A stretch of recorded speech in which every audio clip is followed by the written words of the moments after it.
టాటరా classic రెటినాలకు world class treatment ఇప్పుడు మన భీరంగూడలో American laser eye hospitals.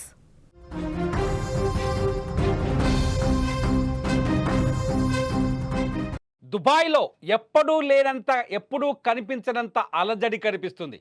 India Pakistan మ్యాచ్లో ఎవరు గెలుస్తారనే ఉత్కంఠ భారీగా దుబాయ్ స్టేడియం ముందు చాలా స్పష్టంగా తెలుస్తోంది. ఎందుకంటే గత 2 మ్యాచ్లో గ్రూప్ స్టేజ్లో జరిగిన మ్యాచ్కి అట్లాగే సూపర్ 4లో జరిగిన మ్యాచ్లో ప్రేక్షకులెవ్వరూ దుబాయ్ స్టేడియం వైపు వెళ్ళలేదు.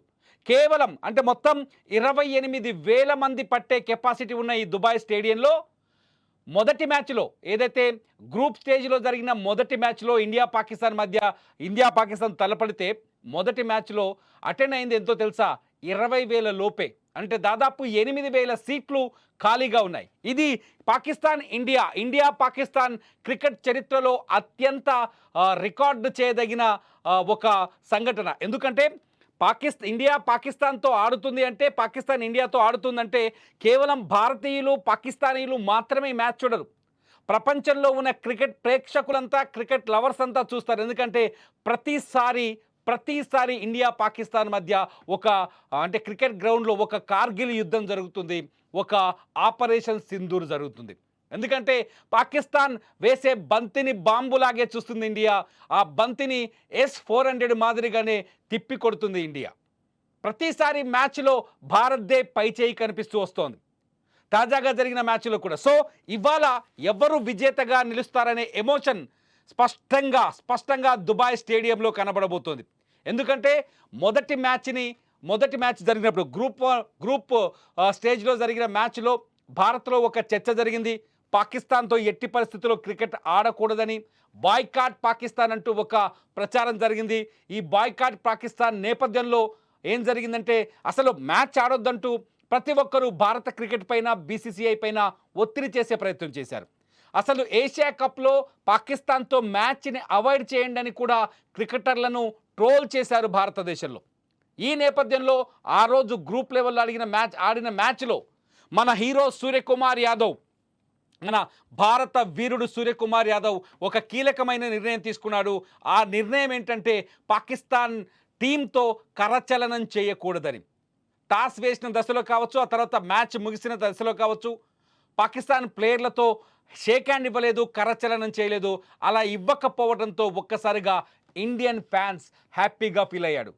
తగిన బుద్ధి చెప్పాడు పాకిస్తాన్ టీంకి సూర్యకుమార్ యాదవ్ అని. కట్ చేస్తే సెకండ్ మ్యాచ్లో కూడా ఇదే జరిగింది.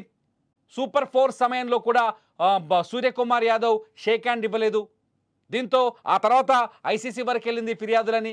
ఈ మ్యాచ్ కూడా సూర్యకుమార్ యాదవ్ షేక్ హ్యాండ్ ఇవ్వకపోవడం, తర్వాత వివాదాలని పక్కన పెడితే సూర్యకుమార్ యాదవ్ నేను కట్టుబడే ఉన్నాననే మెసేజ్ని భారతదేశ ప్రేక్షకులకు ఇచ్చాడు. దీంతో ఈ ఎఫెక్ట్తో ఒక్కసారిగా ఎమోషన్స్ రైజ్ అయ్యాయి.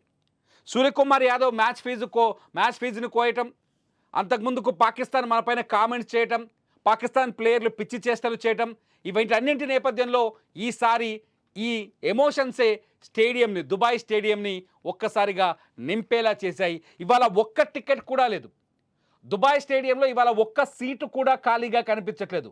ఇప్పటికే టికెట్లన్నీ అమ్ముడుపోయాయి. ప్రేక్షకులు స్టేడియంలో వచ్చి కూర్చోవడం మొదలైంది. దుబాయ్ స్టేడియం ఫుల్గా నిండిపోయే అవకాశం స్పష్టంగా ఉంది. దుబాయ్ స్టేడియం ముందు హడావుడి కనిపిస్తోంది. దుబాయ్ స్టేడియం ముందు భారత ప్రేక్షకుల నినాదాలు కనిపిస్తున్నాయి. భారత్ మాతాకి జై అంటూ అక్కడ నినాదాలు వినిపిస్తున్నాయి.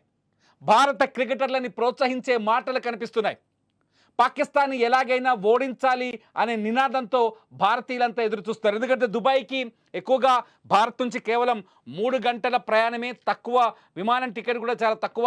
దీంతో చాలామంది ఇండియన్ ప్లేయర్స్ దుబాయ్కి వెళ్ళిపోయారు. అటు పాకిస్తాన్ నుంచి కూడా భారీ ఎత్తున ఈ మ్యాచ్ చూసేందుకు టికెట్లు బుక్ చేసుకున్నారు. దీంతో స్టేడియంలో ఖచ్చితంగా ఉద్రిక్తభరితమైన వాతావరణం ఏర్పడే అవకాశం కనిపిస్తుంది. స్టేడియంలో ఉద్వేగభరితమైన వాతావరణం ఏర్పడే అవకాశం కనిపిస్తుంది. గ్రౌండ్లో పాకిస్తాన్ టీం, ఇండియా టీం వేరువేరుగా గేమ్ ఆడిన స్టేడియంలో మాత్రం పాకిస్తానీలు, ఇండియన్స్ కలిసి కూర్చోవాల్సిన పరిస్థితి. ఎందుకంటే దుబాయ్లో పాకిస్తానీల సంఖ్య కూడా ఉంటుంది. ఇటు భారతీయుల సంఖ్య కూడా ఉంటుంది, ఇద్దరు కలిసి కూర్చోవాల్సిన పరిస్థితి ఉంటుంది కాబట్టి అక్కడ ఎమోషన్స్ రైజ్ అయ్యే అవకాశాలు చాలా ఎక్కువగా ఉన్నాయి. వరుస సంఘటనలు అటువంటి ఎమోషన్స్నే రైజ్ చేస్తాయని కూడా చాలా స్పష్టంగా అర్థమవుతోంది. ఎందుకంటే పహల్గాం దాడి తర్వాత ఇండియా పాకిస్తాన్ మధ్య ఏదైతే యుద్ధ వాతావరణం ఏర్పడిందో, పహల్గాం దాడి తర్వాత ఆపరేషన్ సింధూర్ జరిగిందో, పాకిస్తాన్ పైన భారత్ వరుసగా దాడులు చేసిందో, ఈ దాడుల తర్వాత ఈ దాడుల నేపథ్యంలో ఇవాళ మొదటి బిగ్ ఫైట్ అనే చెప్పాలి. గడిచిన 2 మ్యాచ్ల్ని లైట్ తీసుకోవాలి, ఎందుకంటే ప్రేక్షకులకు కూడా ఇంట్రెస్ట్ లేదు. మొదటి మ్యాచ్కి 20,000 కంటే తక్కువ మంది అటెండ్ అయ్యారని, రెండో మ్యాచ్కి అయితే 17,000 మంది కూడా అటెండ్ కాలేదు. ఏది టికెట్లు కొనుగోలు చేయలేదు. ఇవాళ మాత్రం 28,000 మంది కొనుగోలు చేయడానికి కారణం ఏంటంటే ఏదైతే ఈ వరుసగా ఈ 3 మ్యాచ్ల నుంచి జరిగిన ఎమోషన్స్ దీనికి కారణమని స్పష్టంగా అర్థమవుతోంది.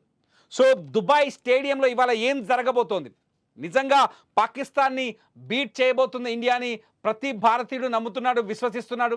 కానీ పాకిస్తాన్ కూడా ఇదే స్థాయిలో టఫ్గా ఉంది. పాకిస్తాన్ కూడా ఎట్టి పరిస్థితుల్లో కప్పును కొట్టాలనే ఆలోచనతో ఉంది. పాకిస్తాన్ ఇంకోటి ఏంటంటే ఇక్కడ ఇంకో విషయం ఏంటంటే ఏసీసీ అధ్యక్షుడు కూడా పాకిస్తానీ కావడం, పీసీపీ అధ్యక్షుడే ఏసీసీ అధ్యక్షుడు కావడంతో ఇక్కడ ఎమోషన్స్ మరొక రేంజ్లో కూడా రైజ్ అయ్యే అవకాశం కనిపిస్తున్నాయి. ఏదేమైనా ఆటగాళ్లపైన ఒత్తిడి చాలా స్పష్టంగా కనిపిస్తుంది. ఆటగాళ్లపైన స్టేడియంలో కూర్చున్న ప్రేక్షకుల అరుపులు కేకలు కావచ్చు, ప్రేక్షకుల నుంచి వచ్చే ప్రెజర్ కావచ్చు, చాలా స్పష్టంగా కనిపించే అవకాశం కనిపిస్తుంది. మొత్తానికి ఇవాళ దుబాయ్ స్టేడియం ఫుల్గా నిండింది. చూద్దాం మరి మ్యాచ్ ఎలా జరగబోతుంది. నిజంగా దుబాయ్ స్టేడియంలో ఆందోళనలు ప్రేక్షకులని, ఆటగాళ్ళని ఏ స్థాయిలో, ప్రేక్షకుల ఆందోళనలు కావచ్చు, ప్రేక్షకుల ఎమోషన్స్ కావచ్చు, మ్యాచ్లో ఆటగాళ్ళని ఏ స్థాయిలో ప్రభావితం చేస్తాయని మీరు భావిస్తున్నారు? మీ అభిప్రాయాన్ని ఈ వీడియో కింద కామెంట్ చేయండి. క్రికెట్ లైవ్ అప్డేట్స్ కోసం చూస్తూనే ఉండండి సుమన్ టీవీ డిజిటల్ లైవ్, అట్లాగే సుమన్ టీవీ లైవ్.